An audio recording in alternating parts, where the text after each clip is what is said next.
नमस्कार प्रिय दर्शकों, आप सभी का सुहाना सफर कार्यक्रम में बहुत बहुत दिल से अभिनंदन है, स्वागत है। किसी ने कहा है कि किसी का दिल दुखाना समुद्र में फेंके गए पत्थर के समान है। वो कितना गहरा जाएगा अंदाज लगाना मुश्किल है। हम अपनी चर्चाओं में विशेष रूप से कर्म की गुह्य गति को समझने का, जानने का और इसके क्या क्या परिणाम होते हैं, इस पर विस्तार से चर्चा करते आ रहे हैं।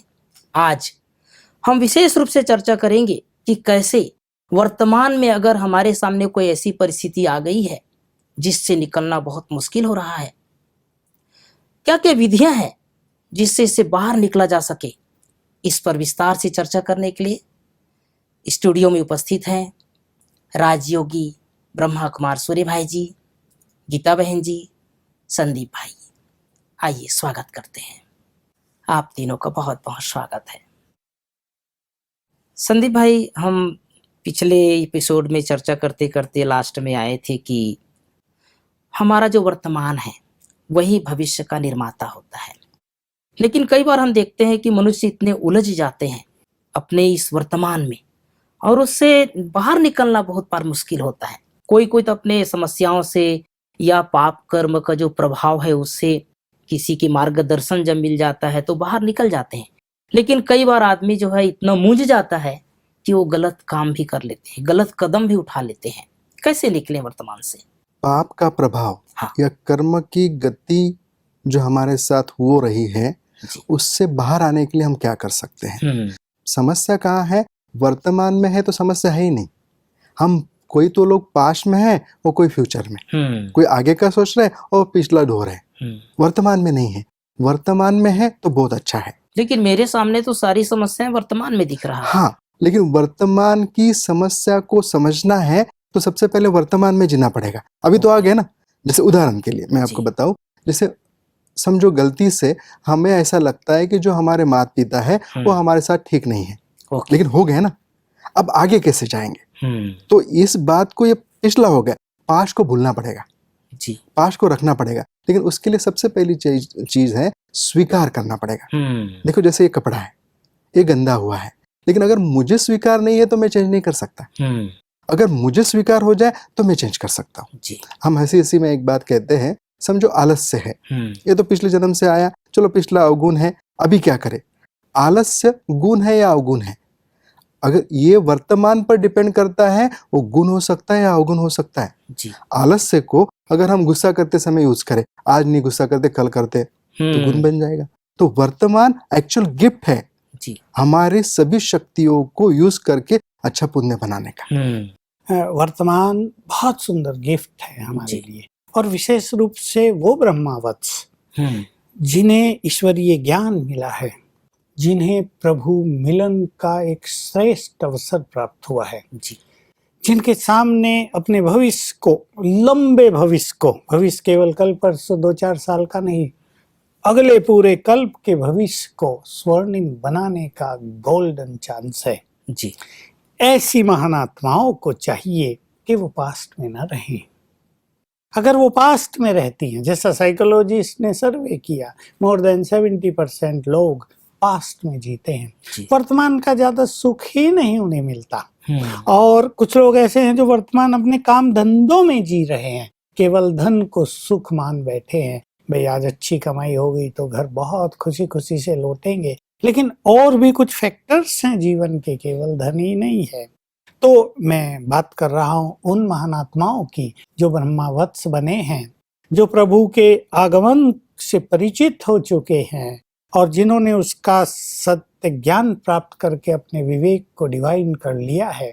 ऐसे भाई बहनों से मैं कहूँगा वे पास्ट में बिल्कुल न जिए, वो बातों में भी न जिए। नहीं तो क्या है, उनकी जो क्रिएटिव एनर्जी है मन की, जिसकी हम चर्चा करते आ रहे थे, अब वो पास्ट की ओर बहने लगी है जहाँ उसका कोई यूज ही नहीं है जी।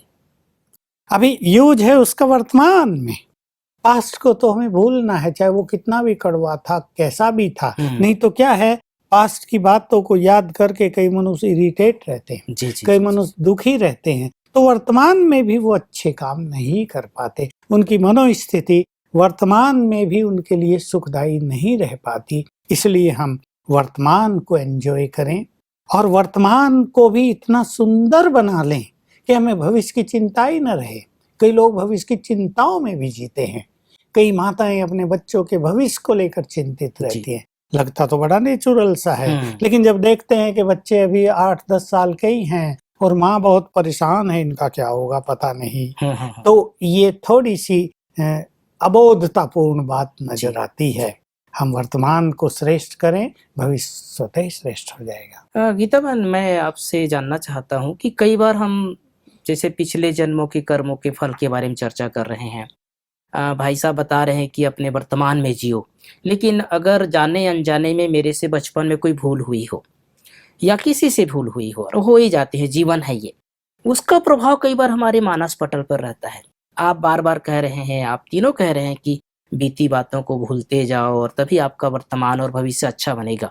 क्या इतना सहज है जो हमारे साथ कुछ घटना घटी उससे हम पूरी तरह निकल जाए? सहज है, आपकी विल पावर स्ट्रांग होनी चाहिए।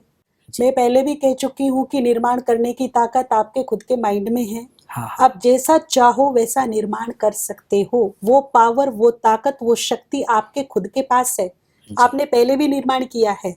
अगर आप बुरा निर्माण कर सकते हैं तो आप अच्छा निर्माण नहीं कर सकते?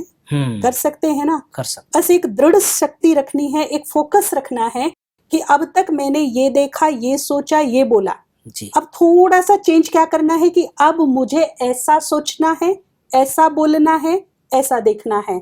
कीचड़ तो है, कीचड़ तो सब देख रहे हैं, पर जिसका दृष्टिकोण पॉजिटिव हो गया वो कीचड़ में खिले कमल को भी तो देख सकता है। जी जी जी जी। उसे वो कमल भी तो दिखाई दे सकता है जिसमें बहुत खूबियां हैं। तो हम अपने अंदर ही ये धारणा उत्पन्न करेंगे, बार बार एक ही बात पे फोकस की निर्माण करने की ताकत हम सबके पास है जी। अब जो चाहे वो निर्माण हो सकता है। और कई लोग क्या होते हैं, जो पूर्व की घटनाएं हैं उन्हें पकड़कर ऐसे बैठ जाते हैं कि आगे बढ़ने का नाम ही नहीं लेते, जैसे जीवन ही स्टॉप हो गया है और बीमारी का रूप ले लेता है कि भाई उस बात से बाहर ही नहीं निकल पाता, बाहर ही नहीं। और कई बार तो भगवान को ही कोसते रहते हैं, ब्लेम लगाते रहते एक के बाद दूसरा, या फिर हम इंसानों पे ब्लेम करते रहते, इसने ऐसा किया, इसकी वजह से ऐसा हो गया, इसकी वजह से वो आगे बढ़ते जा रहे हैं। लेकिन मैं ब्लेम कर करके मैंने अपनी हर एनर्जी स्टॉक को ब्लॉक कर दिया है। तो इसमें क्या हो रहा है, ना भगवान का लॉस हो रहा है, ना इंसानों का लॉस हो रहा है, लॉस मेरा हो रहा है। एक नई सूझबूझ के साथ मैं खड़ी हो जाऊं। जो भाई बहनें इस सफर से गुजर रहे हैं, जिनके जीवन में कुछ ज्यादा ही कष्ट हैं, तकलीफें हैं, दुख हैं, कुछ ऐसे रोग शोक आ गए हैं, घबराने की आवश्यकता नहीं है। अंधकार कितना भी गहरा क्यों ना हो, बस एक छोटी सी लो जला दीजिए, आपके चारों तरफ प्रकाश ही प्रकाश फैल जाएगा, आपको सब कुछ स्पष्ट दिखाई देने लगेगा। तो सूझबूझ आपको ज्ञान से मिलेगा। थोड़ा ज्ञान से जोड़िए, थोड़ा आध्यात्मिकता से जोड़िए, जो अंधेरे मन में भी प्रकाश पैदा कर देगा, जो इन अंधकारों से तुम्हें बाहर निकाल देगा। और मैं यही कहना चाहूंगी अपने दर्शकों को कि अंधियारे कितने भी गहरे क्यों ना हो, लेकिन एक बात क्यों भूल जाते हो कि जितनी गहरी रात होती है उतना ही सुंदर सूरज चमकता है। जैसे ही भूल की भरपाई होगी, हमारा पुण्य ऐसी सुंदर तरीके से उदय होगा जिसकी आप कल्पना भी नहीं कर सकते।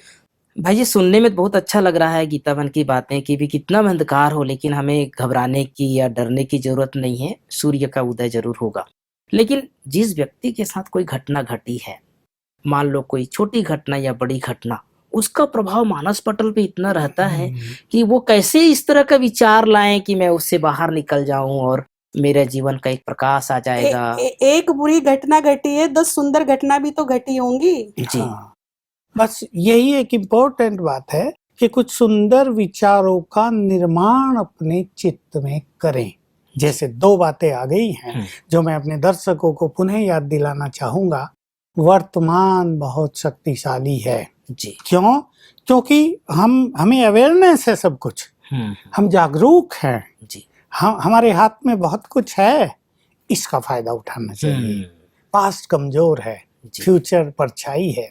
दूसरी चीज कि मुझे बचपन में ये बहुत सुंदर, इसको मैं स्लोगन कहता हूँ, मिल गया था और इस विचार ने कई जगह मुझे जीवन में मदद की। जीवन के अंधेरों से क्यों घबराते हो? जी। भाग्य का सूर्य तो अंधकार में ही उदय होता है। एक विचार है, अंधकार चाहे कितना भी घना हो, नो डाउट जब अंधेरा ज्यादा हो जाता है जीवन में, तो आजकल विशेष रूप से, अब से 100 साल पहले की बात अलग थी, लेकिन आज जब मनुष्य का मन काफी निर्बल है, बहुत निर्बल है, उस टाइम एक के बाद दूसरी घटना, दूसरी के बाद तीसरी, चौथी, तो मनुष्य थक जाता है और हार कमजोर मान हो लेता है, जाते हैं। और कमजोर हो जाता है। जब मनुष्य का मन बहुत स्ट्रांग था, जब उसका मनोबल बढ़ा चढ़ा था, तब वो किसी चीज की परवाह नहीं करता था। लोग अपना सर्वस्व त्याग कर स्वतंत्रता के संग्राम में कूद पड़े थे। पीछे भी महात्मा गांधी के साथ अनेक आंदोलनों में लोग सब कुछ छोड़ दिया, उन्हें कोई चिंता नहीं थी क्या होगा, कूद पड़े मैदान में। तो लेकिन अब इस परिप्रेक्ष्य में कुछ अंतर आ गया है, इसलिए आपका ये कहना ठीक है कि बार बार जब काले बादल आने लगे तो सहज नहीं होता। कहना सरल है कि अंधेरों से न घबराओ, लेकिन हम उस टाइम कुछ अच्छा अध्ययन करें, और ये अध्ययन के लिए हमें समय रोज ही अपने को देना चाहिए। आज लोग समय दे रहे टीवी देखने पर, मान लो नेट पे, इसमें क्या होता है, दूसरों के विचार हम पर हावी हैं। हमारी क्रिएटिव एनर्जी तो कुछ काम कर ही नहीं रही। हम कुछ अच्छी स्टडी करें, या जो कुछ देखते हैं उससे भी कुछ अच्छा सीख कर उस पर चिंतन करें, ताकि हमारे विचारों में बल आए, और वो बल हमें ये जो निगेटिव चीजें जीवन में आती रहती हैं, इनसे बचने में बहुत मदद करेगा।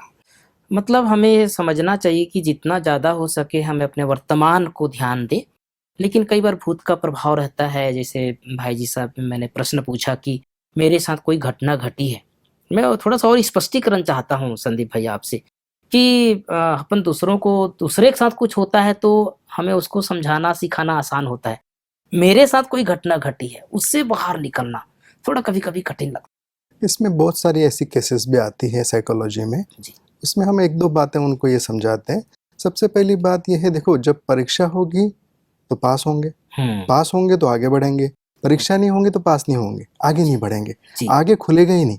क्योंकि जब तक आप 10वीं पास नहीं करेंगे तो 11वीं में नहीं जा सकते ना। तो पास करना पड़ेगा। अगर आप पास करते हैं तो गिफ्ट आगे है जी, उसका सफलता आगे मिलती जाएगी। इस चीज को अपने आप को स्वीकार करते हुए, जो हो गया उसका जिम्मेवार मैं हूँ। अच्छा, इससे क्या होगा, माना खुशी का जिम्मेवार भी मैं हूँ, खुशी ला सकता हूँ। जब तक स्वीकार नहीं करेंगे, जिम्मेवारी अपनी खुद पर नहीं लेंगे, परिवर्तन नहीं होगा। परिवर्तन की एक प्रोसेस है। प्रोसेस में क्या आता है, सबसे पहली बात स्वीकार कर ले। क्या होता है, जब हम स्वीकार कर लेते हैं ना, आधा दुख कम हो जाता है। चलो परीक्षा है, स्वीकार करेंगे तभी तो पढ़ाई करेंगे, नहीं तो क्यों करेंगे। परीक्षा टल जाए इसके पीछे चलेंगे। ये आज की समस्या है कि मनुष्य जल्दी स्वीकार नहीं करता। हाँ, लेकिन स्वीकार करने से ही प्रगति होगी। देखो, समझो कल परीक्षा है, तो परीक्षा स्वीकार करने से क्या होगा, आप पढ़ाई करेंगे, पढ़ाई करेंगे तो पास होंगे, नहीं तो फेल होंगे। तो स्वीकार करने से बहुत बड़ी तैयारी हो जाती एक चीज। उसके बाद जब एक्सेप्ट करते हैं तो परिवर्तन अपने आप शुरू हो जाता है। फिर हमें ऐसी ऐसी बात, देखो हमारे साथ जो घटना घटी है, तो हमारे अंदर वो सारी बातें हैं जो घटना से पार ले जा सकते हैं, इसलिए तो हमारे साथ हुई। और हमें अपनी सारी कमजोरी को और गुणों को भी पता है, क्योंकि सब अंदर है। तो जब हम स्वीकार करते हैं तो अंदर से ऐसी शक्ति जागृत होती है, जो अच्छे विचारों से या अच्छा पढ़ने से भी और उसको मदद मिल सकती है। हम उस प्रोसेस से बाहर मेरी कोई महिमा करे, तारीफ करे तो वो तो स्वीकार सहज हो जाता है, लेकिन कोई मुझे मेरा बुराई करे या मेरी कोई गलती याद दिलाए तो वो कई बार स्वीकार करना थोड़ा सहज। इसमें ऐसा कर सकते हैं, मान लीजिए कोई मेरी बुराई कर रहा है या शिकायत कर रहा है, अगर वो फॉल्ट मेरे अंदर है, तो मुझे ईमानदारी से उसे स्वीकार करके ठीक कर लेना चाहिए। दूसरी बात, अगर वो फॉल्ट मेरे अंदर नहीं है, तो मुझ पे उस बात का प्रभाव होना ही नहीं चाहिए, क्योंकि मैं अपनी सत्यता से ज्यादा उसकी बात पे अधिक विश्वास कर रही हूँ। मुझे अपनी सत्यता पर, अपनी रियलिटी पर फेथ ही नहीं है। मैं उस झूठी बात पर ज्यादा फेथ कर रही हूँ, तो कहीं ना कहीं मैं ही कमजोर हूँ। तो इसमें 2 ही चीजें आती हैं। मान लीजिए कोई बुराई कर रहा है दाग, तो धो लीजिए, ठीक कर लीजिए, नहीं है तो आनंदित रहिए, नो प्रॉब्लम। लेकिन समस्या यह है गीता बहन कि अगर मान लो मेरी कुछ गलती हो तो फिर भी चलो स्वीकार कर लो, लेकिन गलती नहीं हो और कोई सामने वाला मेरी गलत बनाए ना, ये तो उसमें और ज्यादा भी अच्छी बात है। मुझे किसी और के सर्टिफिकेट की जरूरत नहीं है, ये तो मेरे लिए और भी अच्छी बात है कि मेरी गलती नहीं है, और अगर वो अगला कुछ बोल रहा है तो ठीक है, तुम्हारा सर्टिफिकेट मुझे मंजूर नहीं है क्योंकि वो चीज मेरे पास नहीं है। जी लेकिन एक और चीज मुझे ख्यालों में आ रही है कि मनुष्य को अपनी हार भी स्वीकार कर लेनी नहीं चाहिए। होता ना भाई जी, हाँ। यही तो बात है, हार स्वीकार अब नहीं मान होता। लो टीम ही हार गई, जी तो वो स्वीकार करे या ना करे, हो तो वो गए तो हो गई हार। सबको पता चल गया भाई टीम इनकी इतने रन से, इतने विकेट से हार गई है। तो क्या होता है, हार को स्वीकार करने से मनुष्य जीत के बारे में विचार कर सकता है, जी चिंतन कर सकता है। और अगर वो मान लो आपस में झगड़ने लगे, हम्म, इसके कारण हारे, इसके कारण हारे, इसने गलती की, उसने गलती की, मैंने नहीं की, बाकी सबने की है, तो इससे टीम की यूनिटी भी नष्ट होगी और हम विकास के बारे में या प्रोग्रेस के बारे में, अगली जीत के बारे में सोच भी नहीं पाएंगे। जी लेकिन हर व्यक्ति सोचने लगे हमने कहाँ गलती कर दी, अपनी हार को स्वीकार करते। देखो बहुत लोग उसमें अपनी हार को स्वीकार करते हैं खेलों में।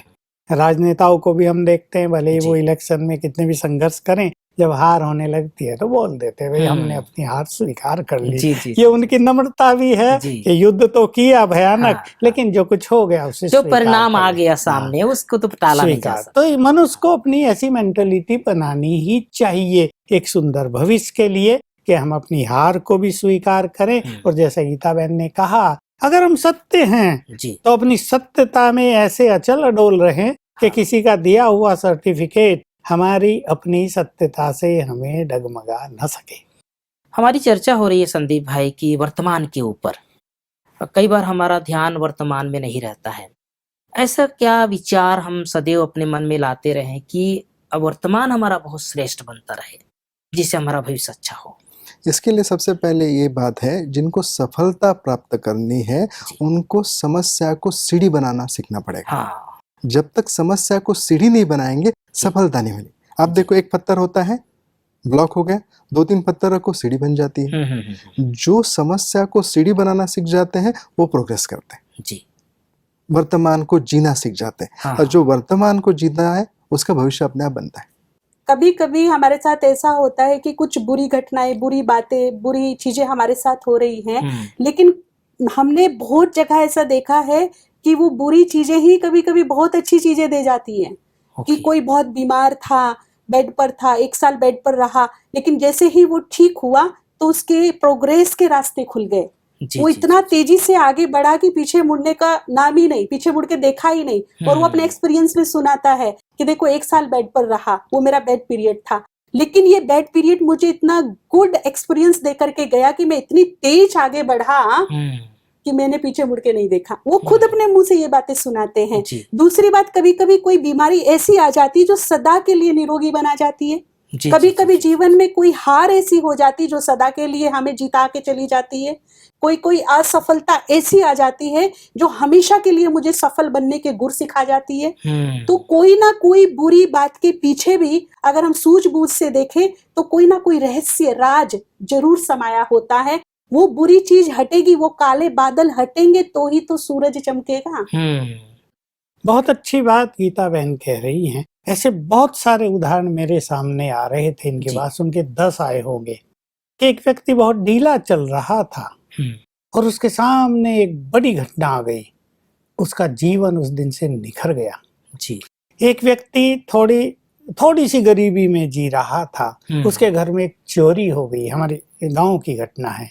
चोरी होने के बाद जैसे लक्ष्मी उस पर मेहरबान हो गई। एक विद्यार्थी एक क्लास में फेल हो गया, मेरे साथ था, बहुत ही डल था, पढ़ाई नहीं जाता था, एकदम बुद्धि काम नहीं करती थी। एक बार फेल क्या हुआ कि सदा के लिए चमक गया और फर्स्ट डिवीजन लाने लगा। ऐसी कितनी घटनाएं मैंने देखी। तो समस्याओं को अपनी सीढ़ियां बना ले, बहुत अच्छी बात संदीप भाई ने भी कहा।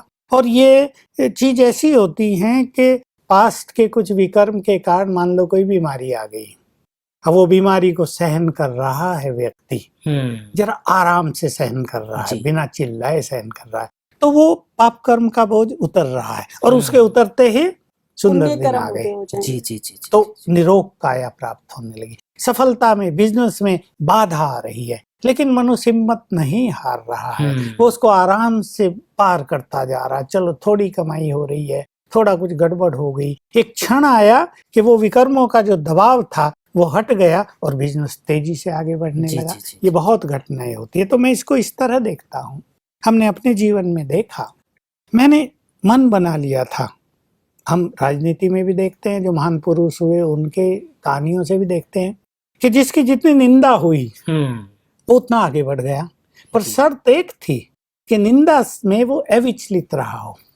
अगर निंदा सुनकर उसने अपनी मन की स्थिति को बिगाड़ लिया तो वो पीछे हट गया। जी, तो होता क्या है कि हमने एक बहुत अच्छा काम किया, जैसे हम चर्चा कर रहे थे, हर व्यक्ति एक्सपेक्ट करता है कि अब चारों ओर से अप्रिसिएशन मिलेगी, जी, लेकिन 2 लोग अप्रिशिएट करते हैं तो 4 लोग कुछ ऐसा वैसा बोलते जी, हैं। वो अपनी ईर्ष्या निकालते हैं या अपने अंदर में जो उनके भरा हुआ है उसको निकालते हैं और ऐसा वैसा जहां तहां प्रचार करता है। हम्म, अब यहाँ 2 स्थिति है कि ये व्यक्ति जिसने बहुत अच्छा काम किया है इसकी खुशी नष्ट हो जाए, और ये उन लोगों के प्रति जो निंदक हैं निगेटिव हो जाए। अभी ये उठते बैठते निगेटिव विचारों में रहता है, मैंने इतना अच्छा काम किया, ये लोग मेरे पीछे पड़े हुए हैं, मुझे आगे बढ़ने देना नहीं चाहते, पता नहीं मैं आगे बढ़ पाऊंगा या नहीं, निगेटिव हो गया। दूसरी स्थिति ये है कि 2 लोगों ने इसको अप्रिशिएट किया, 4 लोगों ने इसको डिफेम किया है और इसको पता है कि मैंने बहुत अच्छा काम किया।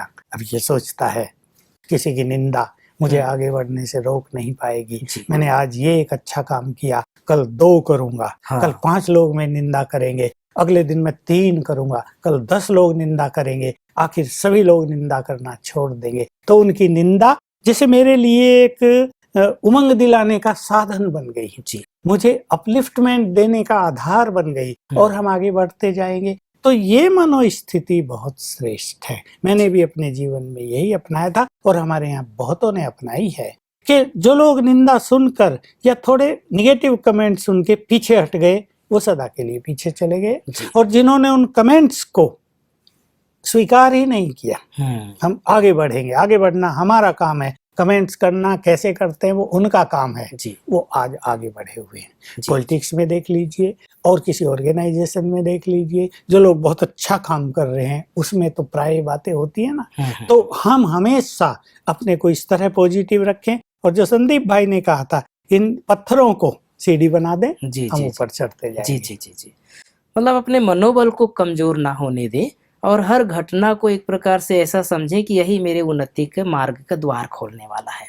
विशेष रूप से आज हमें जानने और समझने को मिला कि जीवन में लोग बुराई करने वाले भी आएंगे, कुछ निंदा करने वाले भी आएंगे, और कई बार कई परिस्थितियों के काले बादल भी आएंगे। लेकिन अगर हमारा मनोबल अच्छा है, विचार अच्छे हैं, सकारात्मक संकल्प हैं, तो इन सब परिस्थितियों से सहज पार हो सकते हैं। और जैसे आप तीनों ने बताया कि एक सूर्य का उदय जब होता है तो उसके पहले अंधकार जरूर रहता है, तो अंधकार से घबराना नहीं है, अपने जीवन को, सफर को सुहाना बना के रखना है।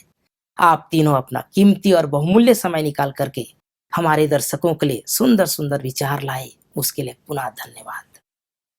प्रिय दर्शकों, इस जीवन रूपी यात्रा में बातें तो आएगी, परिस्थितियां भी आएगी, कैसे भी विकराल काले बादल भी आएंगे, कभी कभी हमें विकट परिस्थितियों का सामना भी करना पड़ेगा, लेकिन हमें अपने मनोबल को कम नहीं होने देना है, अपने विचारों को श्रेष्ठता की ओर लेकर जाना है। कई बार हम देखते हैं कि कठोर धरती पर भी सुंदर बीज उगता है।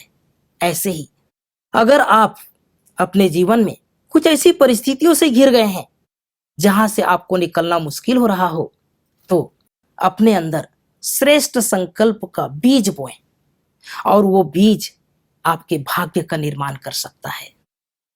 छोटी छोटी घटनाओं से घबराएं नहीं, ये घटनाएं ही हमें भविष्य में बहुत कुछ सिखाएगी। और कभी कभी ये भी देखने में आता है कि कुछ छोटी बातें जब वो पार हो जाती है तो सुंदर एक भाग्य का उदय होता है। तो इस सफर में इन बातों का विशेष ध्यान रखें, अपने जीवन में सदैव खुशहाली को साथ रखें, श्रेष्ठ संकल्प को साथ रखें। घबराना नहीं है, विचलित नहीं होना है, आगे बढ़ते रहना है। नमस्कार।